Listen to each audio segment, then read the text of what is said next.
Good morning students, and again I am going to teach you the third supplementary chapter from your book Moments, and the name of the chapter is Ishwaran the Storyteller. It is a very interesting chapter students. It is written by a comedian R.K. Lakshman. You know R.K. Lakshman is writing the stories for magazine and he is a very famous writer because always in his stories some we can say that climax is also be there, okay, suspense is there and comedy is also be there. So same story is here. This is a very interesting story and I am going to teach you a one person, that is Ishwaran, and he always used to tell the stories to his owner. So what the story he is telling to his owner, so let's see. First parallelly I am reading the chapter and parallelly I will giving the explanation also. So in the starting it is given that one night Mahendra woke up from his sleep and saw a dark cloudy form. He broke out into a cold sweat. Was it a ghost? यहाँ पे एक तुमको story दी है, देखो एक night में रात को महेंद्र नाम का जो ओनर है, ही इज द मालिक, मीन्स जिसको तुम लोग हिंदी में मालिक बोलते हो, is the owner of that house, okay, he is living there on the rent and Iswaran is the servant of him. Iswaran उसका सर्वेंट है. महेंद्र जो है वो रात को सो रहा था, उसको अचानक से क्लाउडी फॉर्म ऐसे कुछ दिखा जिसकी वजह से उसको ठंडा पसीना आया और वो अचानक से उसको लगा कि उसके सामने घोस्ट खड़ा है, यानी भूत खड़ा है. बस यही से स्टोरी अपने को देखनी है. अभी देखो, the story was narrated to Ganesh by a young man. Mahendra by name, he was a junior supervisor in a firm which offered on hire supervisors at various types of construction sites, factories, bridges, dams and so on. Mahendra's job was to keep an eye on the activities at the work site. He had to keep moving from place to place every now and then as ordered by his head office.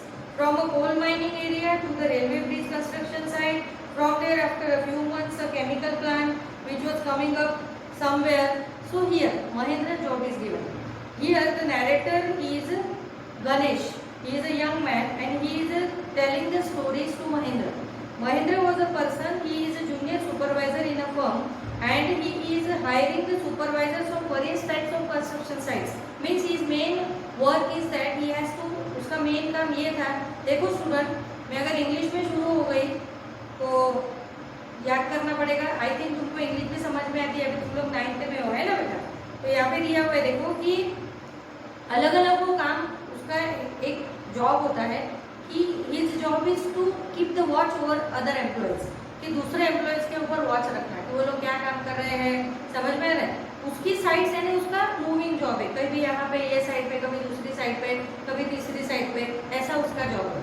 और to watch on the activities of the employees, के वो जो employees है दूसरे वो क्या कर रहे हैं, उसके हेड ऑफिस से उसको ऑर्डर है, उसको उस तरह से काम करना है. यानी वो एक जगह नहीं होता है, कभी वो ब्रिजेस पे होगा तो कभी वो कोल माइनिंग में जाएगा, कभी केमिकल फैक्ट्री में जाएगा, कभी ब्रिज कंस्ट्रक्शन पे जाएगा, ऐसा उसका काम चलता रहता है.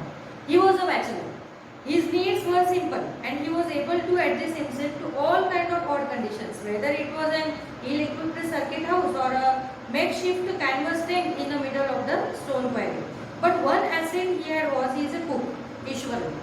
The cook was quite attached to Mahendra and followed him uncomplainingly wherever he was posted. He cooked for Mahendra, washed his clothes and chatted away with his master at night. He could weave out endless stories and anecdotes on varied subjects. Anecdotes means long story. Okay, this is known as anecdotes. तो यहाँ पे महेंद्र जो है वो bachelor है, उसने अभी तक उसकी शादी नहीं हुई है और उसको एकदम सिंपल लाइफ वो जी रहा है. जैसे मैंने तुमको बोला कि उसका मूविंग जॉब है, कभी यहाँ पे, कभी वहाँ पे, कभी दूसरी जगह पे, तो जिसकी वजह से वो हर एक कंडीशन में अपने आप को कंफर्टेबल रखता है. जैसे उसको अगर सर्किट हाउस में रहना हो, एकदम खराब हालत में सर्किट हाउस हो तो भी वहाँ पे रहता है, कभी उसको टेंट लगा के रहना हो तो भी वहाँ पे रहता है. Means he is okay in all conditions. Okay, he don't have any complaint regarding it. And he is having one cook, उसका एक कुक है जिसका नाम है Iswaran. The Iswaran is cooking food for Mahendra as well as washing his clothes and talking with him at night. वो ईश्वरन जो है वो महेंद्र का काम करता है. जैसे महेंद्र के लिए खाना बनाना, उसके कपड़े धोना, कभी रात को टाइम मिले तो उससे बातें करना, वो भी बातें कैसी, एनेक्डोट्स यानी लंबी लंबी स्टोरीज महेंद्र को बताना. महेंद्र के लिए भी अच्छा था, उसका टाइम पास हो जाता था. Iswaran also had an amazing capacity to produce vegetables and cooking ingredients seemingly out of nowhere in the middle of desolate landscape with no shops visible for miles around. He would miraculously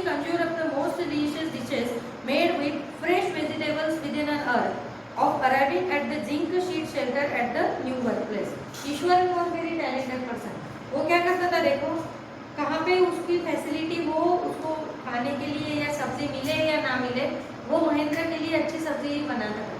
उसका वही काम था कि अच्छी अच्छी सब्जियां बनाना, महेंद्र को अच्छी अच्छी डिशेज बना के खिलाना। भले दूर दूर तक वहाँ पे शॉप नहीं हो, बट ईश्वरन ने महेंद्र को कभी कंप्लेंट नहीं की। वो हर तरह से ईश्वरन एडजस्ट कर लेता था और महेंद्र को अच्छी अच्छी डिशेज बना के देता था।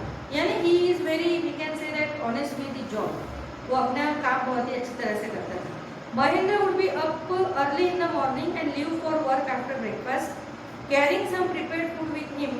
Meanwhile, Ishwaran would tidy up the shed, wash the clothes and have a leisurely bath, pouring several buckets of water over his head, muttering a prayer all the while. It would be a lunch time by then. After eating, he would read for a while before dozing off. The book was usually some popular Tamil thriller running to hundreds of pages. Its imaginative descriptions and narrative flourishes would Eswaran in thrill. अभी ईश्वरन कैसा इंसान था देखो, एकदम अपने बोलते हैं बिंदास। महेंद्र का टाइम टेबल था, रोज सुबह जल्दी उठना है, ब्रेकफास्ट लेना है, टिफिन साथ में लेके जाना है। तब तक ईश्वरन जो है वो उसके कपड़े धो के देता था, रूम जो है वो क्लीन करके रखता था। और जैसे ही महेंद्र चला जाए फिर ईश्वरन अपना काम करता था, जैसे जैसे नहा लेने का, नहाते नहाते प्रेयर्स बोलने की। और जैसे ही उसका हो गया तब तक लंच का टाइम हो जाता था। खाना खा लेने का थोड़ी देर सोने से पहले, दोपहर को थोड़ा नैप लेने से पहले वो एक बुक पढ़ता था। वो तमिलियन स्टोरीज की बुक होती थी और वो थ्रिलिंग स्टोरी, जिसमें हमेशा कुछ सस्पिशियस स्टोरीज वो पढ़ता था, जिसकी वजह से वो हमेशा से थ्रिल में ही रहता था, डर डर के ही घूमता था, क्योंकि वो भूतों की, प्रेत आत्माओं की ऐसी स्टोरीज पढ़ता था, जिसकी वजह से वो खुद भी डरा होता था। Then his own description were greatly influenced by the Tamil authors that he read. When he was narrating even the smallest of incidents, he would try to work in suspense and a surprise ending into account. For example, instead of saying that he had come across the uprooted tree on the highway, he would say, with eyebrows suitably arched and hands held out in dramatic gesture, the road was deserted and I was all alone. Suddenly I spotted something that looked like an enormous bushy beast lying sprawled across the road. I was half inclined to turn and go back, but as I came closer, I saw that it was a fallen tree. With its dry branches spread out, Mahendra would stretch himself back in his canvas chair and listen to Ishwaran's tales uncritically. Eswaran कैसा था देखो, जैसे कि आपने उसके बारे में देखा कि ईश्वरन को तमिल स्टोरी पढ़ के वो राइटर से इतना इन्फ्लुएंस उसके ऊपर इफेक्ट हुआ था कि सीधी बात को वो कभी सीधी नहीं बोलता था, हमेशा उसको घुमा के ही बोलता था। जैसे यहाँ पे दिया है, राइटर यहाँ पे बोल रहा है फॉर एग्जाम्पल कि रास्ते में कोई ट्री गिरा हुआ है, तो वो ऐसा नहीं बोलेगा कि ट्री इज अपरूटेड। वो कैसे बोलेगा, ऐसे देखेगा पहले तो उसके आईब्रो, फिर ऐसे आंखें करेगा, फिर बोलेगा कि मैं तो आ रहा था तो मुझे दूर से एक बहुत ही विचित्र जैसा बीस्ट खड़ा हुआ दिखा, फिर बाद में मैं डर गया हुआ, फिर जैसे ही मैं उसके पास में आया वो एक गिरा हुआ ट्री था। यानी कि उसको लंबी लंबी बातें करने की बहुत ही आदत थी और बातों को घुमा फिरा के बोलना ये ईश्वरन की क्वालिटी थी। महेंद्र को भी अच्छा लगता था, वो चेयर के अंदर आराम से, जो आराम की चेयर, ऐसी लंबी चेयर होती है आम चेयर, उसमें वो बैठता था महेंद्र, और ईश्वरन उसको स्टोरी बोला करता था, वो भी उसका टाइम पास हो जाता था, आराम से स्टोरीज को सुनता था। अभी वो क्या बोल रहे हैं देखो, the place I come from is famous for timber. Ishwaran would begin, there is a richly wooded forest all around. The logs are hauled onto the lorries by elephants. They are used well-fed beasts. When they turn wild, even the most experienced Mahoth is not able to control them. After this prologue, Ishwaran would launch into the elaborate anecdote involving an elephant. अभी देखो क्या बोला, यहाँ पे महेंद्र ने बोला है कि ये जो स्टोरी है एक्चुअली मैं वहाँ से बता रहा हूँ जहाँ पे टिम्बर जो है, timber is a type of would, वहाँ पे ज़्यादा तौर पे वो उगता है, ग्रो होता है। तो उसके लिए ईश्वरन सिंपल नहीं बोलेगा कि वो टिम्बर की लकड़ी है, ऐसा नहीं बोलेगा। वो कैसे बोलेगा कि बहुत ही बड़ा फॉरेस्ट है, उसके अंदर बहुत ही अच्छे अच्छे टिम्बर्स के जो वुड है वो अपने को मिलता है, और वो बड़े बड़े लॉग्स होते हैं, उसको सिंपल इंसान कैरी करके नहीं ले जा सकता, उसको एलिफेंट के ऊपर ही लेके जाना पड़ता है। अभी एलिफेंट की बात आई तो ईश्वरन जो है वो एलिफेंट पे रुक नहीं जाएगा, अभी वो एलिफेंट के बारे में बताएगा कि वो एलिफेंट कहाँ से आया, वो एलिफेंट कैसा था, इस तरह से। यानी ईश्वरन जो है एक कॉमेडी इंसान है जो हमें एंटरटेन करने के लिए बहुत ही अच्छा है। तो यहाँ पे बताया हुआ है कि ईश्वरन जो है वो छोटी सी बात को लंबी करके बताता है। अभी वो एलिफेंट के बारे में बताएगा देखो, उसने क्या बोला कि यहाँ पे बड़े बड़े जो वुड के लॉग्स होते हैं उसको कैरी फॉरवर्ड करने के लिए कैरी आउट करने के लिए एलिफेंट की जरूरत होती थी। तो महोत जो होता है, महोत किसको बोलते हैं? जो एलिफेंट के ऊपर इंसान बैठता है उसे। महोत के हाथ में एलिफेंट नहीं आता है, क्योंकि एलिफेंट अपनी मर्जी का मालिक है। अभी एलिफेंट के बारे में अभी वो क्या बोल रहा है देखो, यानी मैंने जैसे तुमको बोला कि उसको बड़ी बड़ी स्टोरीज जो है वो खींच के बताने की आदत होती है, बस वही अभी यहाँ पे वो करने वाला है। वो क्या बोलता है देखो महेंद्र को, इसमें दिया हुआ है the elephant reached outskirts of our town, breaking the fences down like matchsticks. He would continue. It came into the main. एक सेकंड कुछ रहेगा स्टूडेंट, वहाँ पे वो एलिफेंट की स्टोरी बोल रहा है। One day, a tusker escaped from the timber yard and began to roam about, stamping on bushes, tearing up wild creepers and breaking branches. It will, you know, sir, how an elephant behaves when it goes mad. Ishwaran would get so caught up in the excitement of his own story that he would get up from the floor and jump out, stamping his feet in a emulation of the mad elephant. The elephant reached the outskirts of our town, breaking the fences down like matchsticks. He would continue. It came into the main road and smashed all the stalls selling fruits, mud pots and clothes. People ran helter and skelter in panic. The elephant now entered a school ground where the children were playing. Breaking through the brick wall, all the boys ran into the classroom and shut the doors tight. The beast grunted and wandered about, pulling out a football goalpost, tearing down the volleyball net, kicking and flattering the drum kept for water and uprooting the shrubs. Meanwhile, all the teachers had climbed up to the terrace of the school building. From there, they had helplessly watched the depredations of the elephant. There was not a soul below on the ground. The streets were empty, as if the inhabitants of the entire town had suddenly disappeared. Now see, first Ishwaran has started to tell the story about the Mahod and the elephant. They used to carry the logs in the timber factory. But now he concentrated his own opinion on elephant. अभी वो elephant की story बता रहे कि ये जो elephant, वो महेंद्र बोलता है कि एलिफेंट जो आप देख रहे हो ना सर, वो सिंपल एलिफेंट नहीं है। एक बार वो मैड हो गया और जिसकी वजह से वो हेल्टर एंड स्केल्टर पूरे शहर में दौड़ने लगा और उसके टस्क यानी बड़े बड़े उसके दांत थे, टस्क बोलते हैं ना, और उसको जाके वो एलिफेंट जो है वो स्कूल ग्राउंड में घुस गया। स्कूल ग्राउंड में बच्चे खेल रहे थे, वो जब रास्ते में गए तो उसने सारी जो भी लॉरीज थी यानी जो वेंडर्स होते उनकी सारी चीज़ों को तोड़ दिया, फोड़ दिया, फ्रूट्स को यहाँ वहाँ गिरा दिया, वेजिटेबल्स गिर गए, कपड़े गिर गए, पॉट जो थे मिट्टी के वो फूट गए, मार्केट में सब उसने तोड़ते फोड़ते वो एक स्कूल में पहुंचा। और जैसे ही वो स्कूल में पहुंचा वहाँ पे बच्चे खेल रहे थे, it was a recess time, और बच्चों ने जैसे ही देखा कि एलिफेंट आ रहा है, बच्चे फटाफट क्लासरूम में भागे और उन्होंने अंदर से डोर बंद कर दिया।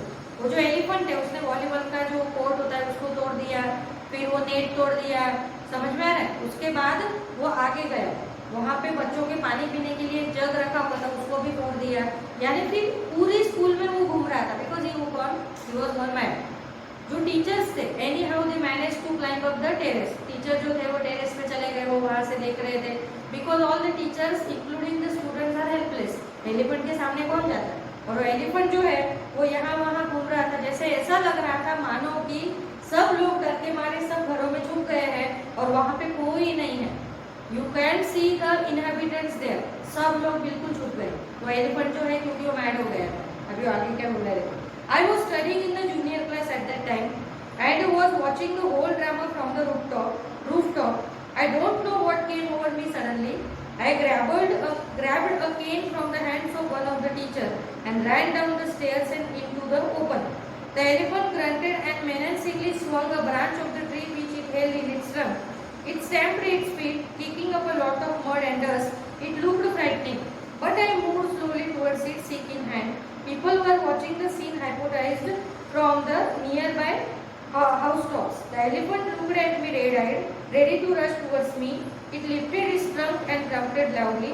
At what moment I moved forward and mustering all my force, whacked its third toenail in the quick, and the beast looked stunned for a moment, then it shivered from head to foot and collapsed. अभी उसने story बताई, वो ऐसे बोल रहा है कि at that time whenever that incident was taken place, I was in junior class. Eswaran जो है वो बोल रहा है मैं जूनियर क्लास में पढ़ता था, सारे लोग डरे हुए थे, टीचर भी रूफ के ऊपर चले गए, बच्चे क्लास में बैठे, अंदर से दरवाजा बंद कर लिया, सिर्फ मैं भी देख रहा था, मैं रूफ के टॉप पे बैठा हुआ था।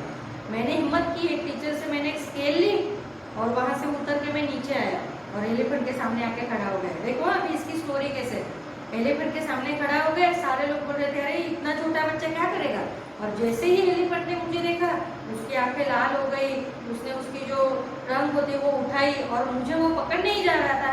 इतने में मैंने उसका एक जो पैर है उसके नस के ऊपर ऐसे मरोड़ा, जिसकी वजह से एलिफेंट बेहोश हो गया और नीचे गिर गया। अभी ये स्टोरी देखो, महेंद्र को भी ये स्टोरी सुन के हंसी आई। सब जब डर रहे हैं, सब लोग बड़े बड़े लोग एकदम एलिफेंट से डर के वो रूम के अंदर बैठे, पर ईश्वरन देखो 5 साल का बच्चा है और वो एलिफेंट की वो नर्स जो है वो मरोड़ के एलिफेंट को बेहोश कर देता है। यानी इससे तुम्हें पता चलेगा कि ईश्वरन की स्टोरीज कैसी है, बिल्कुल उसकी तरह।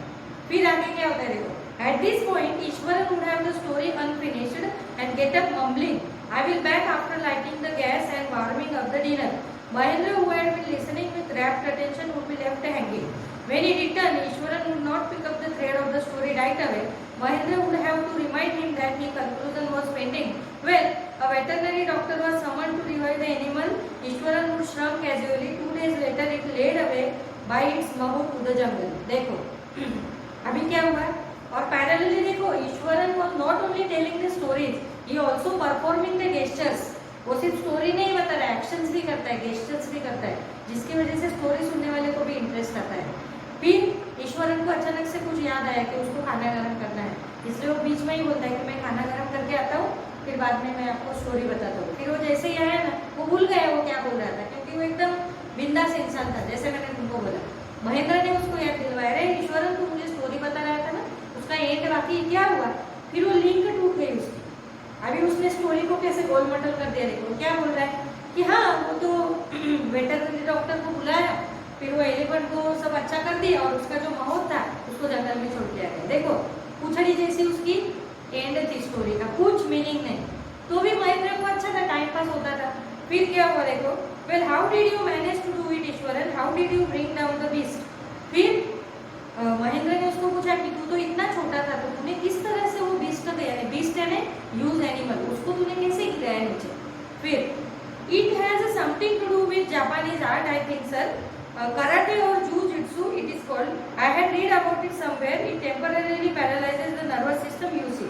अभी 5 साल के बच्चे को कराटे कहाँ से पता होंगे, फिर जूजित्सु जो जापानीज आर्ट है वो कहाँ से पता होगा, बट वो कैसे बोल रहे हैं देखो कि सर उसको है ना जापानीज आर्ट या कराटे ऐसा कुछ बोलते हैं कि किसी के नर्व्स को अगर आप दबा लो तो थोड़ी देर के लिए वो बेहोश हो जाता है। अभी 5 साल के बच्चे को ये आएगा, बट अभी जैसे मैंने तुमको बोला ईश्वरन कैसा है, एकदम बिंदास, बस वो कुछ भी बोलता है, उसके माइंड में जो आएगा वैसे ईश्वरन बोलता है। महेंद्र को भी अच्छा था, टाइम पास हो रहा है, जैसे तुम लोगों को भी सुनने में बहुत अच्छा लगता होगा मैं बता रही हूँ। Then not a day passed without Ishwaran recounting some story packed with adventure, horror, suspense, whether the story was credible or not. Mahendra enjoyed listening to it because of the inimitable way in which it was told. Ishwaran seemed to more than make up for the absence of a TV in Mahendra's living quarters. अभी ईश्वरन के बारे में महेंद्र क्या बोल रहे हैं देखो, महेंद्र जो है वो हर 2-3 दिन में, सॉरी ईश्वरन जो है वो हर 2-3 दिन में महेंद्र को स्टोरी बताता ही था। In every 2 or 3 days he used to tell the story to Mahendra. So Mahendra hasn't needed the need of TV even.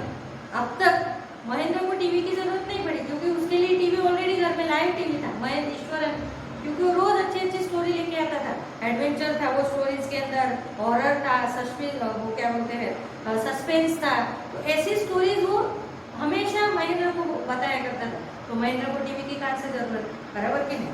फिर one morning when Mahendra was having breakfast, Iswaran asked, can I make something special for dinner tonight sir, after all today is an auspicious day, according to the tradition we prepare various delicacies to feed the spirits of our ancestors today sir. अभी उस दिन क्या हुआ, one morning उसने breakfast बनाया ईश्वरन ने, और महेंद्र से परमिशन लेके रात को मैं कुछ डेलिकेसीज यानी अच्छा खाना बनाता हूँ, टेस्टी, क्योंकि आज जो है हमारे जो एंसेस्टर्स होते हैं, जैसे अभी देखो श्राद्ध चल रहा है, तो बोल रहा है कि ऐसे में हम लोग हमारे जो पूर्वज है उनको अच्छा खाना बना के देते हैं, तो मैं सोच रहा हूँ आज रात को मैं बहुत अच्छा खाना बनाता हूँ। That night Mahendra enjoyed the most delicious dinner and complimented Ishwaran on his culinary skill. He seemed very pleased out, unexpectedly launched into the most garish account involving the supernatural. और आपको महेंद्र को भी बहुत मजा आया, क्योंकि बहुत ही अच्छा खाना ईश्वरन ने बनाया था। महेंद्र ने ईश्वरन की बहुत तारीफ की कि what a delicious food you have made. तो उसका जो स्किल था ईश्वरन का खाना बनाने का, उसकी तारीफ की। बट उस वक्त उसके साथ कुछ ऐसा हुआ, we can call it supernatural, कि जो अपने विश्वास नहीं रख सकते, ऐसा कुछ हुआ महेंद्र के साथ। तो देखो, you know sir, this entire factory area we are occupying was once a burial ground. He started, Mahendra was jerked out of the pleasant review he had drifted into after satisfying meal. अभी महेंद्र अच्छे mood में था क्योंकि उसने ईश्वरन ने बहुत अच्छा खाना बनाया था। फिर ईश्वरन ने अभी स्टोरी सुनाना शुरू की। वो महेंद्र बोलता है कि सर आपको पता है यहाँ पे जो ये फैक्ट्री बनी हुई है हमारी, इसके पहले यहाँ पे स्मशान था। ओके, बरियल ग्राउंड का मीनिंग है स्मशान था। यहाँ पे काफी सारे जो लोग हैं उनको दफनाया गया था और वहाँ पे उसी जगह पे ऐसे फैक्ट्री खड़ी है। महेंद्र कैजुअली सुन रहा था, हाँ चलो अच्छा है, क्योंकि वो अच्छे मूड में था। So I knew on the first day itself when I saw the human skull lying on the path, even now I come across a number of skulls and bones and Eswaran continue. फिर ईश्वरन ने story continue करना start किया। वो क्या बोल रहे थे, देखो कि मैं जब पहली बार यहाँ पे आया तो मैंने एक स्कल, यानी स्कल को हिंदी में क्या बोलते हैं, वो हमारा बॉडी का ऊपर का खोपड़ी बराबर, स्कल यानी खोपड़ी, जो बॉडी का पार्ट होता है स्कल, तुमने देखा होगा। ईश्वरन बोल रहा है जब मैं रास्ते से आ रहा था ना तो रास्ते में वो खोपड़ी पड़ी हुई थी। फिर मैं आगे बढ़ा, फिर 2-3 और पड़ी हुई थी, फिर मैं आगे बढ़ा और बहुत सारी पड़ी हुई थी। यानी ईश्वरन ने स्टोरी अभी शुरू करनी स्टार्ट कर दी। अभी वो कहाँ रुकता है, देखो यहाँ पे तुम लोगों को पिक्चर भी दिया हुआ है, टेक्स्ट बुक में देखना कि उसको किस तरह से वो स्कल पड़ा हुआ दिख रहा है, ईश्वरन कैसे आगे बढ़ रहा है। फिर वो क्या बोलता है, देखो, he went on to narrate how he sometimes saw ghosts at night. I am not easily frightened by these things, sir. I am a brave fellow. But one horrible ghost of a woman which appears often at midnight during the full moon. It is an ugly creature with a matted hair and shriveled face, like a skeleton holding the fetus in its arm. अभी उसने story क्या बोली देखो। पहले उसने क्या बोला कि जब पहले दिन आ रहा था यहाँ पे फैक्ट्री में तो उसने स्कल देखे रास्ते में, बट ये सब ब्रेव मैन, वो डरता नहीं है, इसलिए उसने तो रास्ता क्रॉस कर लिया। और जब वो रात को सोया ना तो वो फुल मून डे था, पूनम की रात थी, तो मुझे एक लेडी देखी, उसने व्हाइट साड़ी पहनी थी, उसके बाल खुले थे, उसका फेस एकदम जला हुआ था और उसके हाथ में एक स्कल था। फीटस यानी छोटा बच्चा, छोटे बच्चा को हाथ में पकड़ के रखा था, पर वो छोटा बच्चा पूरा नहीं था, उसके अपने से उसका स्कल ही था। मैंने वो लेडी को देखा, ऐसे वो अभी महेंद्र को बता रहा है। Mahendra shivered at the description and interrupted rather sharply, "You are crazy, Ishwaran. There are such things as ghosts or spirits. It is all figment of your imagination. Get your digestive system examined and maybe your head as well. You are talking nonsense." Mahendra भी थोड़ी देर डर गए। उनको पता है जैसे हम लोग घर में भी ऐसी स्टोरीज बताते हैं तो हमको थोड़ा डर लगता है। महेंद्र को भी डर लगा। महेंद्र बोलता है, Iswaran stop it, what nonsense you are saying. तू क्या ऐसे बेवकूफी जैसे बातें कर रहा है, कैसे घोस्ट और स्पिरिट ऐसा कुछ होता नहीं है, वो तो हमारा इमेजिनेशन है सिर्फ, कोई बात नहीं, वैसे भी तेरा पेट और हेड अभी दोनों खाली हो गए हैं, खाना खा ले और सो जा, ऐसे महेंद्र ने ईश्वरन को बोला। He left the room and retired from the night, expecting Ishwaran to suck for a couple of days, but the next morning he was surprised to find the cook as cheerful and talkative as ever. फिर उसको ऐसा लगा कि अभी ईश्वरन डरा हुआ है तो 2 दिन तक तो वो कुछ बोलेगा ही नहीं, बट जैसे ही महेंद्र सुबह उठा, ईश्वरन वैसे ही मस्त बिंदास अपना अपना काम कर रहा है, वो सब कुछ भूल गया उसने रात को क्या बोला। यानी ईश्वरन ऐसा था कि वो रात को क्या बोला सुबह भूल जाता था, बिल्कुल ऐसे कूल इंसान था वो। महेंद्र को सरप्राइज लगा कि ये क्या इंसान है, पहले तो वो इतना सब डरा हुआ बोल रहा था कि ये होगा नहीं वो होगा, और अभी वो ऐसे कर रहा है। फिर from that day on Mahendra for all his brave talk went to bed with a certain unease. Every night he peered into the darkness outside through the window next to his bed, trying to make sure that there was no movement of dark shapes in the vicinity. But he could only see a sea of darkness with the twinkling lights of the factory miles away. अभी महेंद्र ने जब से ईश्वर ने उसको बोला कि ये जो फैक्ट्री है वो सिमेट्री ग्राउंड पर स्मशान के ऊपर बनी हुई है, उस रात से महेंद्र खूब डर रहा था, क्योंकि ईश्वरन ने उसको बोला एक लेडी आती पूनम के रात को, और वो जैसे ईश्वरन महेंद्र को अभी बहुत डर लगने लगा। वो every night he used to see in the from the window में से वो देख लेता था कि बाहर क्या है, कोई ऐसे विचित्र सी फिगर उसको तो नहीं दिख रही, ऐसे वो सब देख लेता था। और बाद में उसको जब वो विसिनिटी का मीनिंग है बिल्कुल अंधेरा, पूरा अंधेरा था, डार्क सी ऑफ नाइट यानी पूरा अंधेरा था, उसको सिर्फ दूर से फैक्ट्री की लाइट जलती हुई नजर आती थी। बस महेंद्र ने रोज अभी ऐसे कर ही लिया कि वो रोज उसमें से देखा करता था। फिर क्या हुआ देखो, he had always liked to admire the milk white landscape on full moon nights, but after hearing Ishwaran's story of the female ghost, he avoided looking out his window altogether when the moon was full. अभी पहले महेंद्र को full moon day बहुत अच्छा लगता था कि white जैसे moon होता है, सर्कल बहुत ही मस्त सुंदर। पर जब से ईश्वरन ने उसको ये बात बताई थी, तब से इवन महेंद्र भी बहुत डरने लगा। वो अभी फुल मून की ओर देखता नहीं था, उसने छोड़ दिया देखना, क्योंकि उसके माइंड में डर था वो लेडी का कि कोई लेडी आती है। One night, Mahendra was woken up from his sleep by a low moan close to his window. At first, he put it down to a cat crawling around the formice, but the sound was too guttural for a cat. He resisted the curiosity to look out the lest he should behold a sight which would stop his heart. But the wailing became louder and less feline. He could not resist the temptation anymore. Lowering himself to the level of the window sill, he looked out at the white sheet of moonlight outside. There, not too far away, was a dark, cloudy form clutching the bundle. Mahendra broke into the cold sweat and fell back on the pillow. Panting as he gradually recovered from the ghastly experience, he began to reason with himself and finally concluded that it must have been some sort of auto-suggestion, some trick that his subconscious had played on him. अभी देखो, महेंद्र भी डर रहा था क्योंकि ईश्वरन ने उसको ये सारी बातें बताई थी। एक रात फुल मून डे था, महेंद्र ने विंडो में से देखना बंद कर दिया था, पर दूसरा रात वो सो रहा था तो उसको ना एक कैट की आवाज़ आई। उसको ऐसा लगा कि कैट जो है वो माइस पकड़ने के लिए चूहे पकड़ने आई होगी, तो उसने इग्नोर किया। दूसरी बार उसको आवाज़ आई, वो जो आवाज़ थी वो थोड़ी लेंदी थी और कैट की आवाज़ से थोड़ी ज़्यादा मीन्स लाउडर। तो महेंद्र को थोड़ा डाउट है कि अरे कैट की आवाज़ तो इतनी लाउड नहीं होती है, इसलिए वो देखने के लिए विंडो सेल की ओर गया। उसको भी खुद को डर लग रहा था, पर वो खुद को ऐसे माइंड को समझा रहा था कि नहीं नहीं ये तो इमेजिनेशन है, ऐसे घोस्ट वगैरह कुछ होते नहीं है, अपने माइंड को वो समझा रहा था। और जैसे ही वो विंडो सील में देखने गया, फिर क्या हुआ देखो, उसको कुछ ऐसे व्हाइट क्लाउडी फिगर जैसा दिखा।